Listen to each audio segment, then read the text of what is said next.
It is such an honor to introduce to you our distinguished guest. Everyone, let us all welcome our speaker, Dr. Liecel M. Trinidad-Fulgencio. Good morning. Thank you very much for the introduction, kids. It's always a good day for me to be with you again, no? And thank you very much for inviting me because once again, I realize no that for every clamor for a lecture, it means that people are really willing to talk about mental health. No, nakakatuwa po 'yon knowing that people no are willing to talk about it. No, dati ho kasi it's a topic no that people would not talk about. No, so now sabi nga nila no the pandemic has given us this particular reminder that we really need to take care of our mental health. So for today, the outline of the talk will be as follows. We will have certain definition of terms, specifically highlighting school safety and mental health. We will also talk about the benefits and barriers to mental health programs. And then, of course, I will walk you through the process of implementing a mental health program. And because we say that prevention is always better than cure, we will encourage you to establish a positive school climate. Okay. When I prepared this lecture, I made it no as simple as possible, knowing that implementing a program can be overwhelming for people. So I made it as basic as possible so that we can do the necessary first step. Okay. So, what is school safety? School safety is defined as a condition and perception of physical and psychological safety. And it is a situation wherein students, educators, families, and members of the school community function in a secure learning environment that is reasonably free from fear of harm or disruption. And that it's very important that we establish and maintain a positive school climate, and we really need to have a good implementation of prevention and intervention programs. Okay. On the other hand, no, school safety should focus on the following. Okay. Number one, definitely because we are a school, no, we need to focus on academic achievement, but we also focus on fostering meaningful family involvement, meaning that, most of the time when they are in school, parents tend to leave the learning no, to the school. But now we realize that really, no, it has highlighted in the pandemic that parents are very important partners in their children's education. We also need to focus on mutual respect and caring among students and staff. Okay. And then we also need to be a good citizen, and we need to have a good character. So you see how holistic the focus is. We also have to have an open discussion of safety issues that wherein students can feel safe expressing their concerns and their feelings, no, that they are free no to express how they feel, but of course no there are certain conditions that you have to express it in a very respectful manner. We also need to highlight early identification of students with problems and comprehensive response to the students' needs, highlighting on comprehensive and not just one aspect of the students' needs. What about mental health? No? The World Health Organization defines mental health as a state of well-being in which an individual realizes his or her own abilities, cope with the normal stresses of life, work productively, and able to make a contribution to his or her community. So I highlighted no, the more important aspects of this definition, such that note that they they did not say that we are not allowed to feel sadness. They did not say that we are not allowed to feel anxious. But what is important is that despite the challenges that we are in, we have the capacity to cope with the normal stresses of life. Okay, and that is very important, no? That throughout the stages, throughout what we are going through, no, we get by and we are able to cope such that we become productive and we make a significant contribution to our community. And mental health impacts education, employment, and interpersonal relationships throughout life. Okay? Therefore, it is as important as the physical health, no? And should never be underestimated, should never be set aside. Okay? And it also contributes to perceived self-efficacy, autonomy, competence, and realization of one's potential. While it is true, no, that at this point in time, mental health interventions can be quite expensive, no, but that is only when you focus on the outright costs, no. When you look at it, investing on your mental health, no, is an investment that you really need to have, because it will actually, you will get the benefits long term, no? Because when you have a good mental health, you will have a better ability to know your capacities. You have a better ability to be resilient amidst all the challenges, no? That's why it's very important that we pay particular attention in keeping ourselves mentally healthy. Okay. How about school safety and mental health? No, we say that they have a very important reciprocal relationship, because when you are safe, you are more likely to experience mental wellness and a sense of security. You have a more positive emotions and attitudes, and because of that, there is a readiness to learn. On the other hand, if you have a good mental health, you are more likely to contribute to school safety. A person with good mental health would have a sense of connection and mutual respect for peers and educators. And definitely, you are more resilient coping with crisis, and you have a better ability to communicate with the people around you. Okay, such that we really have to improve both school safety and mental health. Okay, so how do we do our program? Okay, number one, why is it important? Because the school offers unique opportunities to address student mental health challenges and foster readiness for learning. So you just imagine, the school is a good place to start a mental health program, because it starts with the development of the child, and that as early as uh, 3, sometimes even 4 or 5, no, the school can provide, no, and prepare the child for a readiness for learning. Okay, the school is also a good place, no, to have a mental health program, because, no, unfortunately there is now an epidemic of suicidal intent and deaths of school age youth.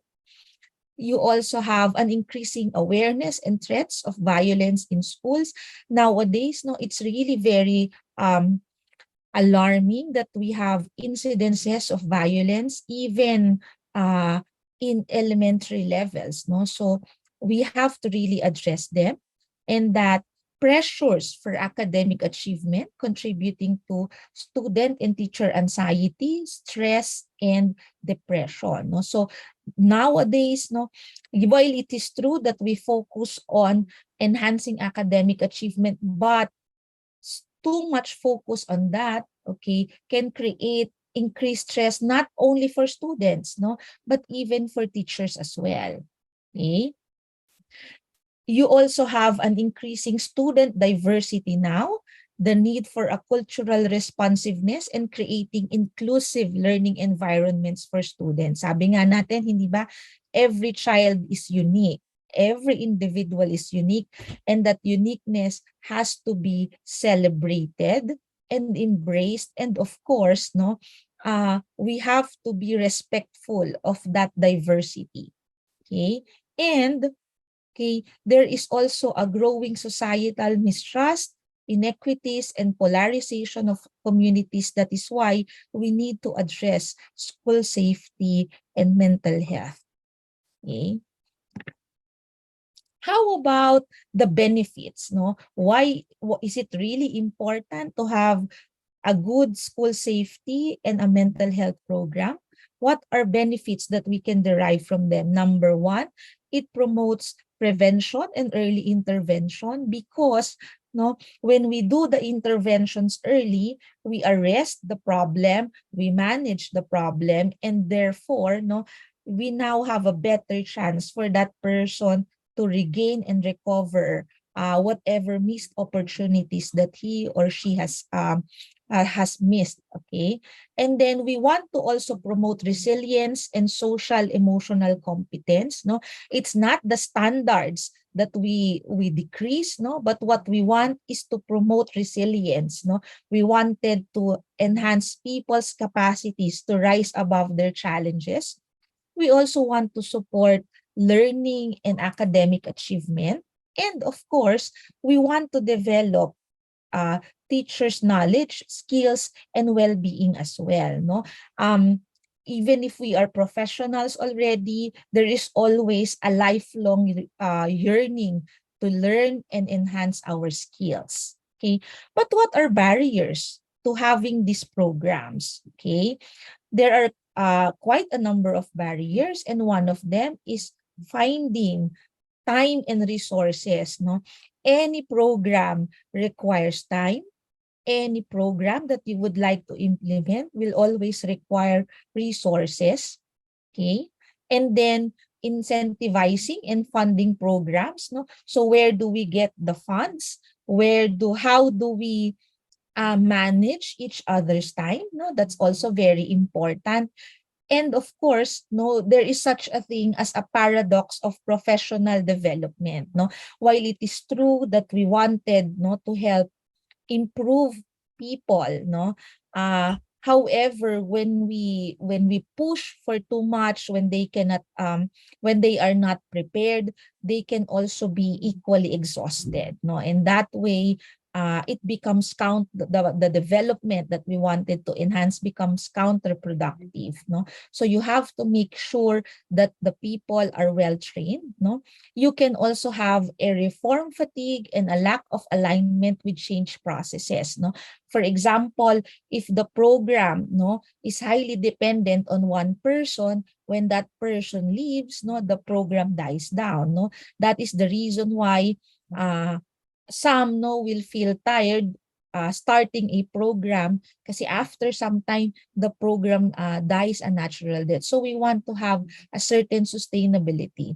No, school leadership, resistance, and inadequate support structure. No, because it's important that you have a leader who actually fosters and supports the program. Okay, and that if you don't have people who are willing, no, any program initially, because it's a change, no, can be met by resistance. No, so it's very very important that you recruit people who believe in the program.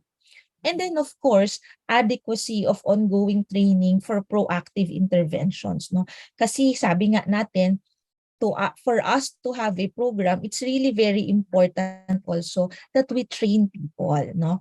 Especially those who will be manning the program, or at least the intervention team, we call them. Okay, so how do we set no the stage for a successful implementation? Number one, you have to identify and start a leadership team. Okay, and that leadership team will start the development of a mission, a shared vision, and goals. No, so that is where you will focus. No, so you need to have your objectives, why you are setting up a program, so that your goal no will direct how you will be going through with your plans. Okay, and then you look into whatever support that you have. Therefore, you need to provide logistical support, encouragement, and shared leadership. Okay, and then once you already have your team, you have the support that is needed, you now go through the assessment of needs. Okay, when I start a program, what are the strengths of the school? What is the climate of the school? What are physical attributes or the infrastructure that is available? And of course, your resource mapping. No, are there counselors that you can tap that will be able to help you train your teachers? No, that's very very important. No, and then you go through your selection of a particular program. No, among all your needs, of course it's very difficult if you wanted to do them, to attend to them all at the same time. Therefore, among the needs assessment, you need to prioritize a program that fit your school context and your needs. No, you have to remember that for every school also there is a unique characteristic for both the school climate, no, and the people that they serve. No, that's why it's very important that you select what you think is the best program that will fit your school. And then once you have decided on a particular program, we now start training, no, the staff and the people who will be implementing the program. So we integrate new programs that work with pre-existing ones, no, but not necessarily abandoning every program. No, we get into, for example, if you have set up something already, what works? No, so what works, we bring it in. Okay, and then we implement. Okay, and once we implement, we adapt the program while maintaining the treatment integrity. So we continuously implement the program, but of course, for us to verify if the program is good enough, we need to evaluate. Okay, so we check practices and outcomes periodically to adjust and improve programs. And of course, the last is a continuing follow-up. No, meaning then so that once you start your training, you still have to develop the skills. You still have to develop the people's capacity so that you can sustain the desired outcome, no, or make the necessary changes if there is a need. Okay, so that is how you do your implementation. Okay, this one is a very good guide in terms of how you would like to assess a particular intervention. No? For example, okay, we need to check on the capacity. No, so do we have the staffing that is needed? Do we have the people that who will be doing it? And is there a fitness? No, is there a goodness of fit? No, there is a program that you wanted to implement, but does it align with the needs of your community?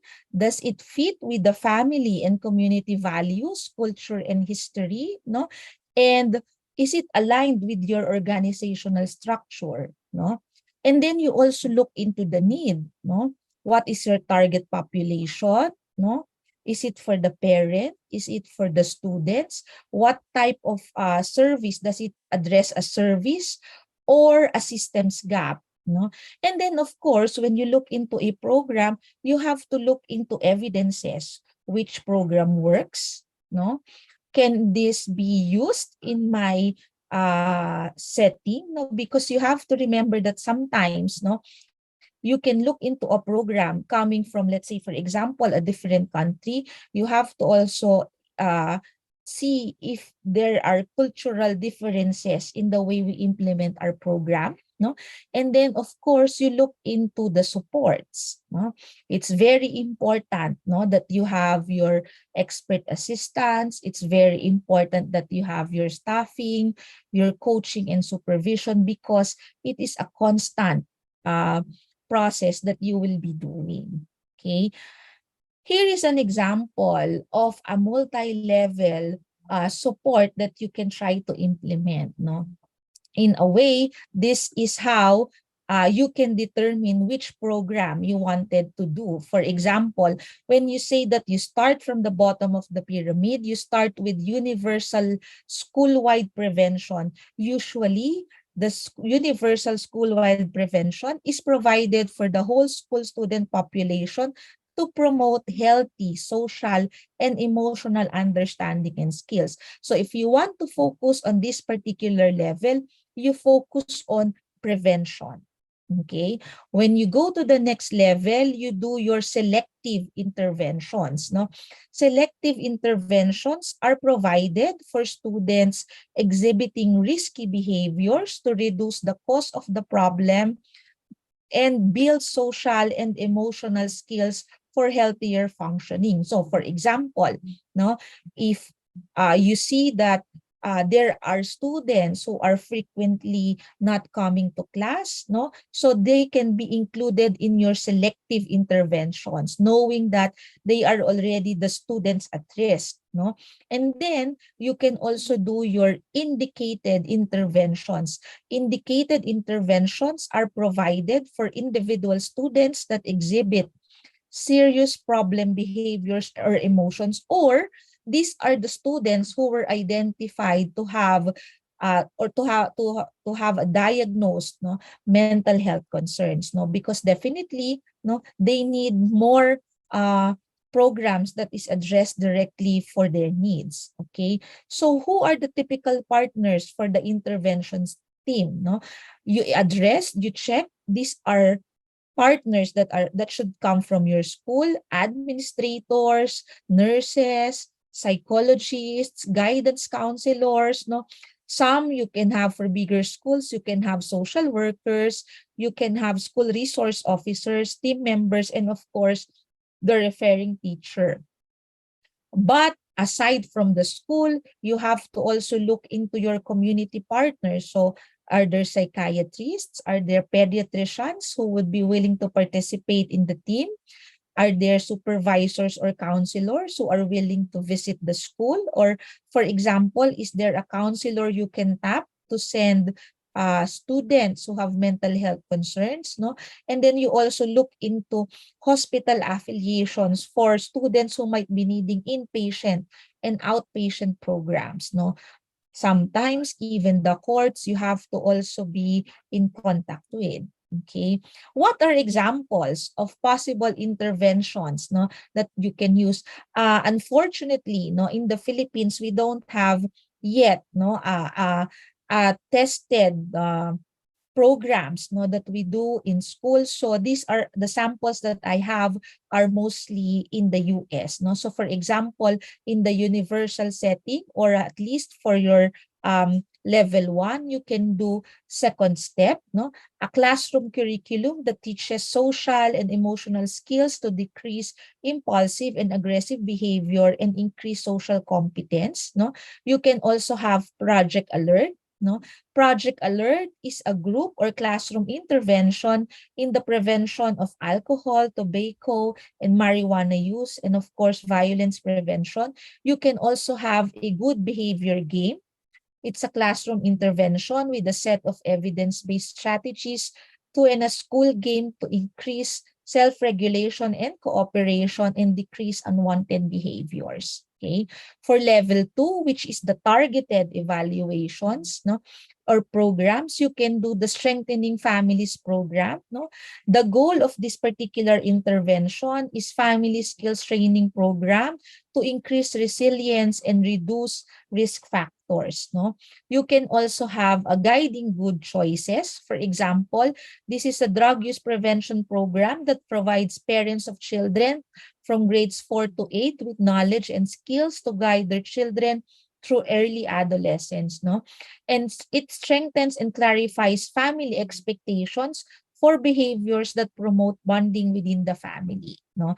How about for the indicated ones, no, meaning those who have mental health disorders already, no? So you can have programs on adolescents coping with depression, no? So this is a cognitive behavioral group intervention. So there is really a program that students who are diagnosed with depression can join. However, there has to be a commitment, because note that for this particular program, it is composed of 16 two-hour sessions conducted over an 8-week period, okay, for at least 10 adolescents. No? So if you have more, then you will have to tap more persons who can do CBT. You can also have new beginnings, no? These are the goal of this is for parent groups designed for divorced parents, no, who have children between 3 to 17. It promotes resilience of children following parental divorce. Note that this will require 10 weekly group sessions and 2 individual sessions, no. So you can only you can encourage them to join, but once they decide to join, you have to emphasize that they need to actually devote time and commit to the program. Okay, what are common implementation pitfalls? No, why do some programs fail to succeed? Okay, number one, inadequate time for professional development, coaching, and collaboration. No, so you missed out, no, on training also your staff because you are too in a hurry to implement. The lack of leadership support, as I've told you, for every program there has to be a leader, there has to be a support, no, for that particular program as well. Okay, turnover of leadership team leaders, no, so you have to look into how fast, no, the turnover rate is of your staff also, no, and then failure to integrate with other initiatives. If the program has to use a separate, no, set of people, and it will not be integrated into how the school works, then it is bound to fail, no. Important that you integrate it with your other initiatives. Okay, you also have a difficulty shifting staff perspective, no. If your staff does not see the need to implement such, no, then you will have a difficult time getting their support.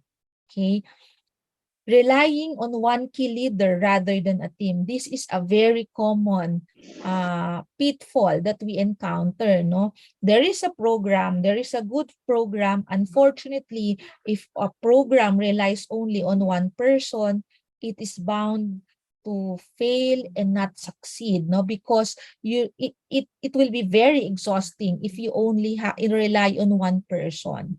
Okay, and of course, significant staff turnover after training. So you imagine, you train them well, no, you are able to implement a program, but after some time they leave the school. Okay, so that becomes a problem because again, if you want a replacement, you have to again retrain another set of people, no. So you have to look into the attrition rates as well of your staff. Okay, but what are guidelines that tell us that implementation is most successful? No? Implementation is most successful when practitioners are carefully selected and receive coordinated training, coaching, and regular performance assessments. No? You really have to get commitments from the people. Do they really want it? No? Do they really want to devote time and effort and not just base it because it's part of the job, no? So there has to also be a willingness to participate. Okay, organizations provide a necessary infrastructure, which means, no, there has to be an office for that particular program, not just in the hallway, no, but you have to provide a particular place, no, for that program. No, where do I go if I need help? No, will I be able to see somebody? So that's also very important. Okay, and then communities and consumers are also involved in the selection and evaluation of programs. So it's not only the school administrators that decide, but all the stakeholders, meaning you ask for the students' opinion. You ask also from the parents' opinion, no, because if they all feel, no, that there is a need, they have a better chance to collaborate and participate in that program, and that program can sustain, no, can be sustained for a longer period of time. Of course, no, funding sources and policies that create a welcoming environment for program implementation and operations is also very important. No, you have to need and allocate resources for a particular program. Okay, now what are the domains of the school climate? How do we make the school climate a positive one? No? What do we look into? Okay. Number one, we look into the safety. No, we make sure that people feel safe. Okay. Number two, we develop relationships. No, relationships not just for one student to another, but relationships even of parents, active relationships of students and their teachers, and even the staff. No, sometimes no, a good way of actually enhancing that relationship is celebrating milestones. No, if you are used to celebrating birthdays in your school, maybe it's also a good time to celebrate birthdays even of the staff members, no, the janitorial services, so that you also know when they are celebrating the special occasions. No, so that's one way to enhance as a good school climate. Remember, no, that in whatever organization, it's the relationship that steers, no, that particular organization. Okay. You also have teaching, no, and learning concerns. No, how do they teach? Is it a very traditional way of teaching? No, how do you approach your learners? No, so it's very important that you decide on these approaches. Okay. You also have an institutional environment. No, of course, a smaller school will have a different environment versus a bigger school. No, that is also the reason why when parents, when you actually enroll your children, there has to be a goodness of fit, no, between your children's temperament and needs, as well as to the needs of the school, to the a program that the school can offer. No, so you look into the institutional environment.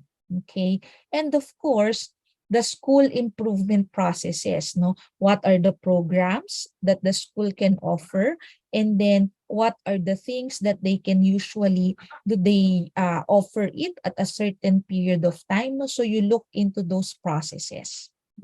Okay, how do we have, no, how do we foster a positive school climate? Okay, a positive school climate promotes student learning and social emotional well-being. Students and families who feel valued are more committed to keeping their school safe, supporting codes of conduct, engaging in conflict resolution, and forming respectful, trusting relationships.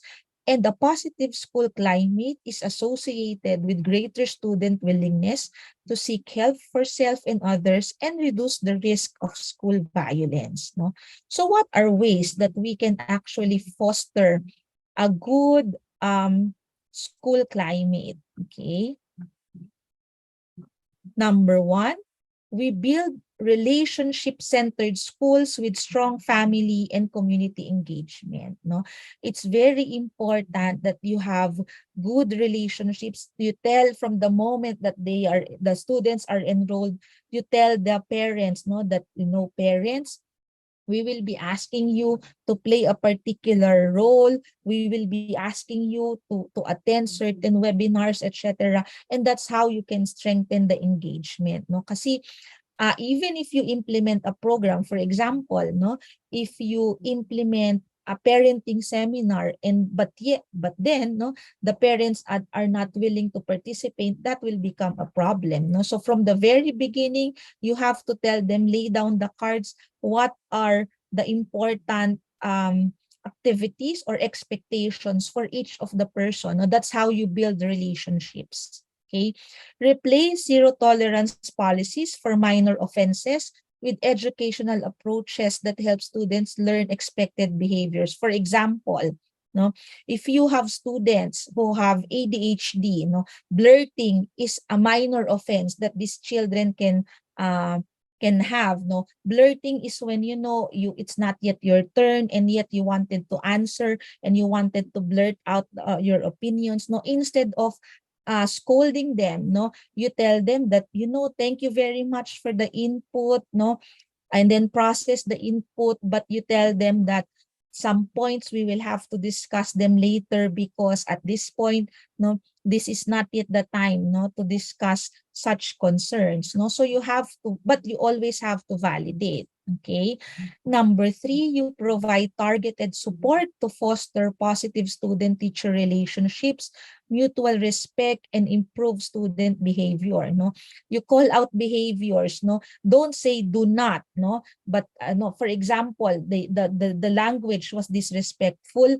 You tell them that please be mindful. No, that we would like to use more positive language instead of using certain terms that are not good to hear, okay, or certain terms that tend to hurt people, no. So you foster the targeted behavior, okay, and then eliminate disproportionate and discriminatory discipline, no. So you have to see, no, if this form of discipline is something, no, that will put shame on the particular student, and if it will put shame, then probably it's not a good way to actually implement, no. And of course, no, consider ways to prevent negative consequences when designing policies, no.